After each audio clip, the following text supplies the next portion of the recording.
జమ్మూ కాశ్మీర్లోని పెహల్గాంలో జరిగినటువంటి ఉగ్రవాదుల దాడికి ఈ ముగ్గురు ముస్లింలే కారణం అంటూ అన్వేషణ పేరుతో ప్రపంచ యాత్ర చేస్తున్నటువంటి ప్రపంచ యాత్రికుడు అన్వేష్ ఒక బాంబు పేల్చినటువంటి నేపథ్యంలో అసలు ఆ ఉగ్రదాడికి వీరికి సంబంధం ఉందా?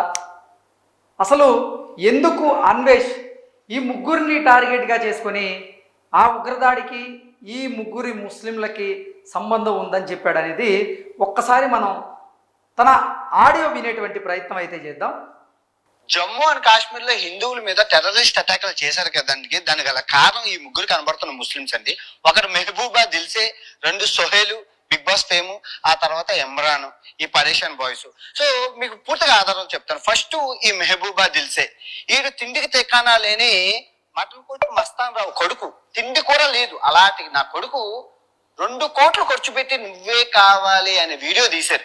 ఇది 4 దేశాలు వెళ్ళి, ఇది ఖరీదైన 4, ఆస్ట్రేలియా, యూరప్, అమెరికా, మెక్సికో, ఇవన్నీ దేశాలు తిరిగి 2 కోట్లు ఖర్చు పెట్టి 10 మంది వెళ్ళారు హనీమూన్లకి అనమాట. అమ్మాయిలతో వెళ్ళి సినిమాలు తీసుకొని వచ్చారు. ఇది ఒక యూట్యూబ్ వీడియో, 4 నిమిషాల వీడియో, నువ్వే కావాలని యూట్యూబ్ లో ఉంటుందో చూడండి. 2 కోట్లు ఖర్చు అయింది. ఇది డబ్బులు ఎక్కడి నుంచి వచ్చాయి?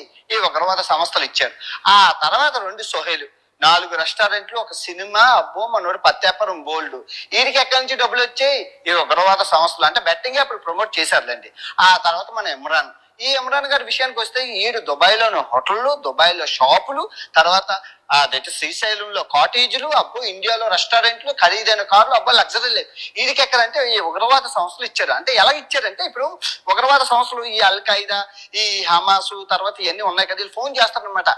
అస్సలం వాలేకుం మా మెహబూబా దిల్సే అంటే ఎలా ఉన్నారు? బాగున్నా అస్సలం వాలేకుం. సో మనకి అర్జెంట్ గా మన తీవ్రవాదులకు ఉగ్రవాదులకు సంబంధించిన బెట్టింగ్ యాప్లు ఉన్నా మీరు ప్రమోట్ చేయాలి. ఎందుకంటే మన అందరం ముస్లిమ్స్ కదా, మనం బరంపురం. చేసేద్దాం. వాళ్ళు ఫోన్ చేయగానే హైదరాబాద్ కి తలో 20 లక్షలు 15 లక్షలు పంపి వీళ్ళు చేసేస్తారు. వీళ్ళు ఆ యాప్ ఎక్కడ పుట్టింది, ఎవరు తయారు చేశారు, అవన్నీ అనవసరం. ముందు ప్రమోట్ చేస్తాం. డబ్బులు ఇచ్చామా లేదా మనకు అనవసరం. అవన్నీ సబ్స్క్రైబర్లో ఆ భారీ చచ్చిపోయిన వాళ్ళు ఉన్నారు. తర్వాత ఆ డబ్బులు సంపాదించి వీళ్ళు మటుకు విదేశీ ట్రిప్పులు, వీళ్ళు ముగ్గురు విదేశాలు విపరీతంగా తిరిగారు. అందరికీ తెలుసు. ఆ టెర్రరిస్ట్ అటాక్లు చేసుకోవడానికి వాళ్ళకి డబ్బులు. అరే మీరు చేసిన తప్పుదం వల్ల వాళ్ళకి ఎంత డబ్బు వచ్చిందో చూసారా? ఈ అటాక్లు వెనకాతలు మీరే ఉంటది, మీదే. అల్లా క్షమించదు. ఏ కురాన్లోనే లేదు ఇలాగా బెట్టింగ్ యాప్లు చేయమని. ముస్లింలు చెరబుట్టారు. అదే నేనే ముస్లిం అనుకో, మిమ్మల్ని కాల్చి పారేస్తాను రోడ్ల మీద, పిలుస్తాను, ప్యాక్ కోసేస్తాను. నేను ముస్లిం అయితే అలా చేస్తాను. మీరు అలా ఇక్కడ మిమ్మల్ని అలాగ అన్నందుకే మీరు ఫీల్ అయితే పిచ్చి అతి లేని గోత్రం లేని యాప్ ప్రమోట్ చేసి ఎన్నో మంది ప్రాణాలకి కారణమై వీలే కదా హర్ష సాయి, భయ్య సన్ని యాదవ్, ఇంకా చాలా మంది ఉన్నారు. మాట వరుసకి ఎగ్జాంపుల్ చెప్తున్నాను. అది మిమ్మల్ని కాదు, తీసుకొచ్చి పనికిరాని యదవులు, ఈ రైతు బిడ్డ మన పల్లవి ప్రశాంత్, ఈ పనికిరాని యదవుల్ని తీసుకొచ్చి బిగ్ బాస్ అనే పేరుతోని సెలబ్రేట్లను చేసి జనం మీదకి ఇలా వదులుతున్న నాగార్జున సార్ని తీసుకెళ్లి కాల్చారు. ఎక్కడ? కాశ్మీర్, జమ్మూ అండ్ కాశ్మీర్లో నాగార్జున తీసుకెళ్తే దరిద్రం వదిలిపోతాం. జమ్మూ అండ్ కాశ్మీర్లో సో ప్రపంచ యాత్రికుడైనటువంటి అన్వేష్ చేసినటువంటి వ్యాఖ్యలు మనం ఆడియో రూపంలో విన్నాం. అసలు జమ్మూ కాశ్మీర్లోని పెహల్గావ్ ప్రాంతంలో జరిగినటువంటి ఉగ్రదాడికి ఈ ముగ్గురు ముస్లిం యువకులే కారణం అంటూ ఆయన దానికి వీళ్ళు ముగ్గురు ఎలా కారణం అనేది కూడా ఎక్స్ప్లెయిన్ చేసేటువంటి ప్రయత్నం చేశాడు. వీళ్ళు ముగ్గురు బెట్టింగ్ యాప్లను ప్రమోట్ చేశారు. ఆ బెట్టింగ్ యాప్లకు సంబంధించినటువంటి కంపెనీలు పాకిస్తాన్కి సంబంధించినవి. వారు పాకిస్తాన్లోని ఉగ్రవాద సంస్థలకు సంబంధించినటువంటి బెట్టింగ్ యాప్లను ప్రమోట్ చేయడం ద్వారా లబ్ధి పొందారు. లబ్ధి పొంది ఆ ధనంతోనే వీరు విలాసవంతమైనటువంటి జీవితాన్ని గడుపుతున్నారు అన్నట్లుగా వీరి మీద అన్వేష్ విమర్శలు చేస్తూ ఉన్నాడు. అయితే ప్రముఖ టాలీవుడ్ హీరో అయినటువంటి నాగార్జున గారిని కూడా అన్వేష్ అయితే వదలలేదు. ఈ ఉగ్రదాడికి నాగార్జున గారికి సంబంధం ఉంది పరోక్షంగా అంటూ. ఎలా సంబంధం ఉందని చెప్పాడంటే, అసలు అడ్రస్ లేని వ్యక్తులను నాగార్జున గారు బిగ్ బాస్ షో ద్వారా వాళ్ళని ఫేమస్ చేస్తున్నాడు, వాళ్ళని హీరోలను చేస్తున్నాడు. ముందు నాగార్జున గారిని జమ్మూ కాశ్మీర్లో కాల్చి చంపితే సగం దరిద్రం వదులుతుంది అంటూ అన్వేష్ చేసినటువంటి వ్యాఖ్యలు ఏవైతే ఉన్నాయో అవి ఇప్పుడు సోషల్ మీడియాలో తీవ్ర దుమారాన్ని రేపుతూ ఉన్నాయి. అసలు ఉగ్రవాద దాడి జరిగింది ఎక్కడ? ఆ ఉగ్రవాదులు దాడి చేసింది ఎవరు? వాళ్ళకి ఈ ముగ్గురికి సంబంధం లేనే లేదు. అయినప్పటికీ వీరు బెట్టింగ్ యాప్లను ప్రమోట్ చేయడం వల్ల ఆ బెట్టింగ్ యాప్ల నిర్వాహకులు ఎవరైతే ఉన్నారో వారు డబ్బు సంపాదించడం వల్ల, అంటే ఉగ్రవాద సంస్థలకు సంబంధించిన వారు ఈ బెట్టింగ్ యాప్ల నిర్వహణ చేస్తూ ఉన్నారు. వీరు ప్రమోట్ చేయడం వల్ల వారికి డబ్బులు వస్తున్నాయి. వారికి డబ్బులు వచ్చాయి కాబట్టి వారు ఉగ్రవాదాన్ని ప్రోత్సహిస్తూ ఉన్నారు. ఆ ఉగ్రవాద సంస్థలకు అవసరమైనటువంటి ఈ సామాగ్రిని కూడా అందజేస్తూ ఉన్నారు. కాబట్టి పరోక్షంగా ఆ ఉగ్రదాడికి ఈ ముగ్గురు ముస్లిం యువకులే కారణం అంటూ దిల్సే మెహబూబాని, సోహైల్ని, ఇటు ఇమ్రాన్ ఖాన్ని, వీరు ముగ్గురిని ఉద్దేశించి విమర్శలు చేశారు.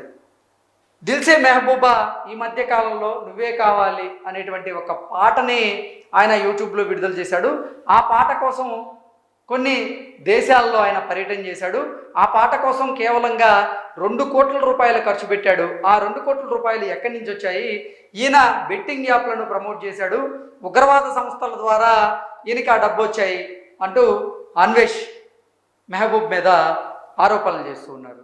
ఇకపోతే సోహెల్ కూడా బెట్టింగ్ యాప్లను ప్రమోట్ చేయడం వల్ల, అలాగే కొన్ని సినిమాలు తీయడం వల్ల కూడా అతనికి డబ్బులు వచ్చాయి.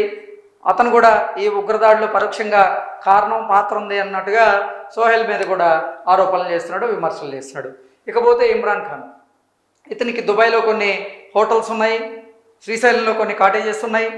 ఇవన్నీ కూడా బెట్టింగ్ యాప్ల ద్వారా వచ్చినటువంటి ధనంతోనే ఆయన విలాసవంతమైన జీవితాన్ని గడుపుతూ ఈ బిజినెస్లన్నీ చేస్తున్నారు. అసలు ఉగ్రవాదుల దగ్గర నుంచి వీళ్ళకి డబ్బులు వస్తూ ఉన్నాయి, ఆర్థిక లాభాన్ని పొందుతున్నారు అన్నట్లుగా అన్వేష్ ఈ ముగ్గురి మీద కూడా తీవ్రమైనటువంటి విమర్శలు చేశారు. వీరితో పాటుగా ఇటువంటి వారిని, అంటే ఆయన దృష్టిలో, అన్వేష్ దృష్టిలో అడ్రస్ లేని వారిని కూడా బిగ్ బాస్ షోలోకి తీసుకువెళ్ళి అక్కడ వీరిని హీరోలను చేస్తున్నారు, వీరి క్రేజ్ని పెంచుతున్నారు, దానివల్ల వీరు అడ్డగోలుగా వ్యవహరిస్తున్నారు అన్నట్టుగా అన్వేష్ వీరి మీద అంటే ఆరోపణలు చేస్తూ నాగార్జున గారిని కూడా జమ్మూ కాశ్మీర్లో కాల్చి పరేయండి, సగం దరిద్రం వదిలిపోద్ది అన్నట్లుగా అన్వేష్ చేస్తున్నటువంటి వ్యాఖ్యలు ఏవైతే ఉన్నాయో అది నిజంగా దుమారాన్ని అయితే రేపుతూ ఉన్నాయి. ఇప్పటికీ అంటే ఈ ముగ్గురి ముస్లిం యువకుల మీద అన్వేష్ ఆరోపణలు, విమర్శలు చేస్తున్నప్పటికీ ఈ ముగ్గురి వైపు నుంచి మాత్రం ఇప్పటి వరకు స్పందించలేదు, అంటే స్పందన లేదు. ఈ ముగ్గురిని ఈ ఉగ్రవాద దాడిలో మీరు పరోక్షంగా పాత్రధారులు అయి ఉన్నారు అన్నప్పటికీ వీరు మాత్రం స్పందించలేదంటే మనం దీన్ని ఎలా తీసుకోవాలో అర్థం కావట్లేదు. ఎందుకు స్పందించట్లేదు, ఎందుకు భయపడుతున్నారు? ఇది చాలా సెన్సిటివ్ మ్యాటర్ కాబట్టి ఆలోచించి అడుగులు వేస్తున్నారా, లేదంటే అసలు ఏదైనా కారణం ఉందా అంటే కూడా చాలామంది నెటిజన్లు అయితే వీరిని ప్రశ్నిస్తూ ఉన్నారు. కారణం కూడా లేకపోలేదు. ఎందుకంటే ఉగ్రదాడి అనేది చాలా చాలా సీరియస్గా తీసుకుంది భారత ప్రభుత్వం. ఆ ఉగ్రదాడికి ఈ ముగ్గురికి సంబంధం ఉందని అన్వేష్ ఆరోపణలు చేస్తే ఈ ముగ్గురు ఎలా చూస్తూ ఊరుకుంటారు? మాకు సంబంధం లేదు, అసలు ఆ ఉగ్రదాడిలో మా ప్రమేయమే లేదని చెప్పాల్సిన బాధ్యత ఈ ముగ్గురు మీద ఉంది కదా. మరి వీరెందుకు బయటికి రావట్లేదు? అన్వేష్ చేసినటువంటి ఆరోపణలు వీరెందుకు ఖండించడం లేదంటూ కూడా నెటిజన్లు వీరిని ప్రశ్నించేటువంటి పరిస్థితి అయితే ఉంది. మీరు నిజంగా ఉగ్రవాదులా, లేదంటే ఉగ్ర దాడికి పాల్పడిన వారికి మీరేమన్నా సహాయ సహకారాలు అందించారా అంటూ కూడా నెటిజన్లు ఈ ముగ్గురిని ప్రశ్నిస్తూ ఉన్నారు. ఇప్పటికైనా సరే ఈ ముగ్గురు బయటకు వచ్చి ఆ ఉగ్రదాడికి మాకు పరోక్షంగా కూడా సంబంధం లేదని ఒక క్లారిటీ ఇచ్చేటువంటి ప్రయత్నం చేస్తే బాగుంటుంది. నిజంగా ఆ ఉగ్రదాడికి ముగ్గురికి సంబంధం ఉందని అయితే ఎవరు భావించట్లేదు.